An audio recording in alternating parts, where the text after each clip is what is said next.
Minsan, para hindi mahirapan, tinatamad ang ilan na gamitin ang mga footbridge o tamang tawiran. Pero ang tanong, worth it ba ang katabarang yan sa iyong kaligtasan?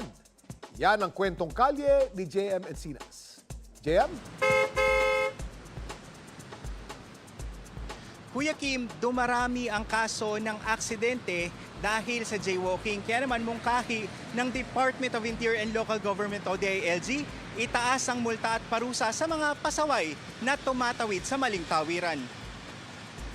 Sa kuwang ito ng MMDA CCTV camera, makikita ang babaeng binabaybay ang kahabaan ng southbound lane ng EDSA Guadalupe. Tila maghahanap ng tiyempo ang babae para makatawid. Maya-maya pa'y bigla itong nasagasaan ng motorsiklo. Kapwa sugatan ang babae at ang rider. Isa lang ito sa posibleng mangyari sa hindi pagtawid sa tamang tawiran o jaywalking. Kahit may jaywalking sign na nakapaskil, marami pa rin daw ang mas pinipiling makipagpatintero sa mga sasakyan.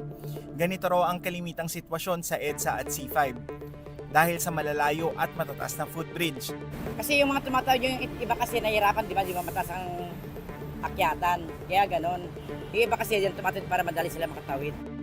Kaya naman iminungkahi ng Department of Interior and Local Government o DILG na taasan ang multa sa mga pasaway na lalabag sa jaywalking law sa EDSA at C5. Sa kasalukuyan, nasa 500 pesos ang multa sa mga nahuhuling tumatawid sa maling tawiran. Kaya pinag-aaralan ng DILG at mga katuwang nitong ahensya gaya ng MMDA ang pagtataas nito. It could be a community service, but it's important na alaman nila we are serious with this. Pinaglaruan lang po ay hindi naman buhay mo kami.